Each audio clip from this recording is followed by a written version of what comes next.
Hello বন্ধুরা, good morning. তোমরা যে যেখান থেকে আমার ভিডিও দেখছো, আশা করছি সবাই ভালো আছো আর আমিও ভালো আছি। তো সকালবেলা উঠে প্রথমে স্নানটা সেরে নিয়েছি। প্রথম কাজ একটু হাঁটাহাঁটি করে তারপরে স্নানটা সেরে নিয়েছি। তো কয়েকদিন থেকেই একটু শরীরচর্চা করার চেষ্টা করছি, কিন্তু খুব পরিশ্রম হয়। হাঁটাহাঁটি বা ব্যায়াম করার পরে শরীরটা মনে হয় খুব ক্লান্ত হয়ে যায়।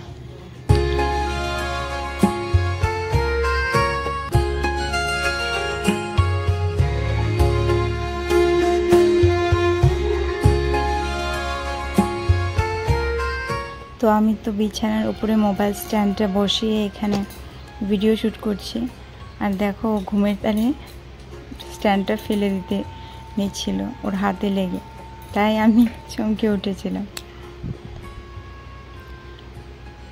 তো ভিজে চুলে চিরুনি করলে নাকি অনেক বেশি চুল পড়ে, সেটা জানি, তবুও চিরুনি না করে পারছি না। কী যে করি, চুল পড়ার সমস্যাটা অনেকটাই বেড়ে যাচ্ছে। আর এখন মাঝে মধ্যেই লাউয়ের জুস খাচ্ছি। লাউয়ের জুস খেলে রক্তের যে কোলেস্টেরলের পরিমাণ, সেটা অনেকটা পরিমাণে কমে। শুধু কোলেস্টেরল নয়, এর অনেক উপকারিতা রয়েছে। তো সেটা বলতে আরও আলাদা একটা ভিডিও করতে হবে। যাই হোক, এখন মা খাচ্ছে, আমিও খাচ্ছি, আর আমার বড় খাচ্ছে। কেননা বাড়িতে আমরা তিনজনই মোটা মানুষ, সবাই একটু ওজন কমানোর চেষ্টা করছি আর সুস্থ থাকার চেষ্টা করছি। তো লাউয়ের জুস খেয়ে যেহেতু অনেকটা উপকার হচ্ছে, তো আমি 65.5 কেজি হয়ে গিয়েছিলাম, সত্যি কথা। এখন লাউয়ের জুস খাচ্ছি প্লাস একটু এক্সারসাইজ করছি, তো 61 কেজিতে চলে এসেছি 1 মাসের আগেই। তো বেশ ভালো লাগছে। আর জুসটা খেতে যে খুব একটা খারাপ তা না, খেতে বেশ মিষ্টি একটা ভাব আছে। আর লাউয়ের জুসটা করে তখনই রসটা বের করে তাড়াতাড়ি খেয়ে নিতে হয়, কারণ এটা দেরি করা যায় না। তো এর 2-1টা ভিডিও আমি দেখেছি যে ডক্টররা কি বলেছে।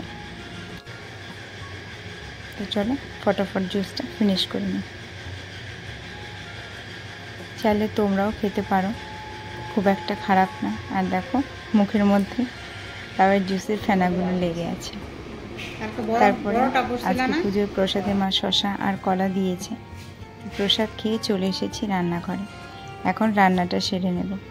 তো আজকে সোয়াবিন দিয়ে একটা নিরামিষ সবজি করব, আর গাছের ভেন্ডি তুলে এনেছে বাবা অনেকগুলো, তো ভেন্ডি ভাজা করব। তো সকালবেলা খুবই সিম্পল রান্না বান্না, আর বেশিরভাগ টাইম সকালবেলা আমাদের নিরামিষ রান্নাই হয়। কেননা সকালবেলা আমার বর ভাত খেতে চায় না এখন, সেই জন্য।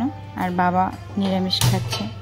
তো মাছটা সকালে করা হয় না, সেটা দুপুরবেলা, মাছ বা মাংস যাই হোক দুপুরবেলায় করি।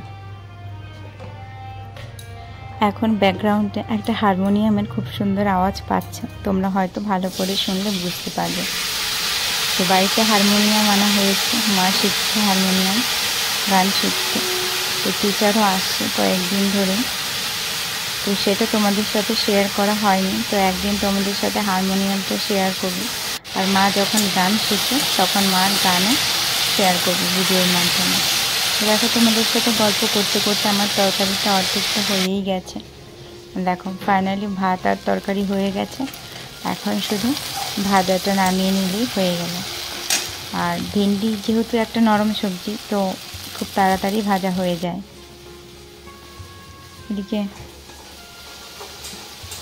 এদিকে ভেন্ডি ভাজা হওয়ার আগেই আমি গ্যাস স্ল্যাবটা মুছে পরিষ্কার করে নিয়েছি, কেননা ভাজাতে তো আর এদিক ওদিক নোংরা পড়বে না, আর কিছু ছিটিয়েও যাবে না, তাই আগে সবটা পরিষ্কার করে রেখেছি। এখন শুধু ভাজাটা নামিয়ে নিলেই হয়ে যাবে। তো রান্না টান্না করে একটু শাড়ি পরে রেডি হয়ে নিলাম, কেননা অনেক দিন থেকেই ভাবছি যে পার্লারে যাব ভ্রু প্লাক করতে।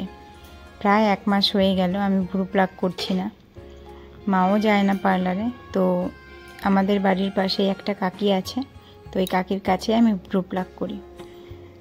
কাকি এখনও দোকানটা খোলেনি, আর আমার সিম্পল চুল বাঁধার স্টাইল তো ওটাই। দেখো আমার ভ্রুটা কত মোটা হয়ে গেছে। তো এখন ভাবছি একবার ভ্রু প্লাক করিয়ে নিই। আর আজকে এত পরিমাণে রৌদ্র উঠেছে যে ছাতা ছাড়া বেরোতেই পারলাম না, খুব গরম দিয়েছে আজকে। দেখো যাওয়ার পথে এই পুকুরে এত সুন্দর করে পানা ফুল ফুটে আছে। ভিডিওতে কতটা সুন্দর দেখা যাচ্ছে না, কিন্তু সত্যি এমনিতে দেখতে অনেক বেশি সুন্দর লাগছে। ফাইনালি আমার ফুল প্লাক করা হয়েও গেছে। মালানা হয়ে গেছে।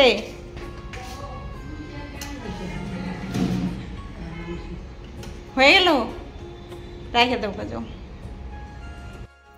আজকে আমাদের সাথে একটা অদ্ভুত ঘটনা ঘটেছে। ভ্রু প্লাক করতে গিয়ে আমরা লাহে লাহে বাড়িতে আসছিলাম। দুপুরে ভেবেছিলাম একটা নিমন্ত্রণ আছে, ভেবেছি সেটা দুপুরের নিমন্ত্রণ, অন্নপ্রাশনের। কিন্তু এখন রাস্তায় দিদি বলল যে না, নিমন্ত্রণটা রাত্রিবেলা। তো তারপরে আবার বাবা বাজারে গিয়েছে আর আজকে চিকেন এনেছে। তো আজকে চিকেনটা আমার বর যেভাবে রান্না করে আমি ওই স্টাইলে রান্না করার চেষ্টা করছি। যাই হোক, দেখি কেমন হয়। তাই চিকেনগুলোর টুকরোগুলোকে একদম ছোট ছোট করে কেটে নিয়েছি, আর একটা টুকরো শুধু বড় রেখেছি যেটা আমি খাবো। আর ও বড় টুকরো বলে তুমি যদি খাও তবেই রাখো, ও ছোট টুকরো খেতে পছন্দ করে। আর আজকে আমি বাটা মশলা দিয়ে করছি, আর ফাঁকির মশলাটা একটু কম ইউজ করছি, মশলাটা বেটে নিয়েছি। তো দেখা যাক কেমন হয় রান্নাটা, তোমরাও দেখতে থাকো ভিডিওটা।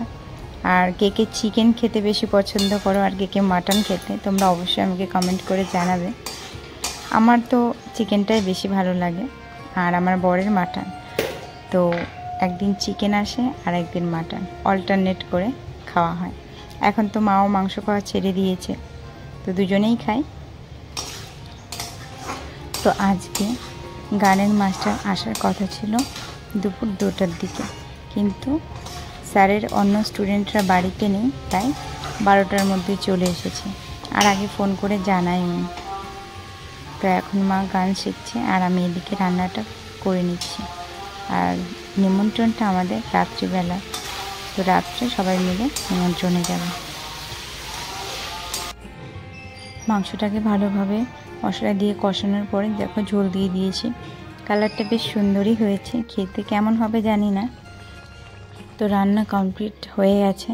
তো দেখো রোদের মধ্যেই উঠান ঝাড় দিচ্ছি, কেননা রান্না করতে করতে এত ঘেমে গেছি। ভাবলাম স্নান করব, স্নান করার আগে উঠানটা একবারে ঝাড় দিয়েই নিই, তাই উঠানটা ঝাড় দিয়ে নিলাম। তো স্নান করে এসে বেশ ফ্যানের সামনে বসে হাওয়া খাচ্ছি টেবিল ফ্যানে, কেননা রান্না করে এত গরম লেগেছে কি আর বলবো। তো ভাবলাম ভাত খাওয়ার আগে হাওয়াটা খেয়ে নিই। তো তারপরে খাওয়া দাওয়া করে ঘুমিয়ে গেছি, আমি ভিডিওই করিনি। তো বিকেলবেলাতে দেখি গোলাপ গাছে অনেক ফুল ফুটেছে, তাই তোমাদের সাথে শেয়ার করলাম। সবাই ভালো থেকো, সুস্থ থেকো।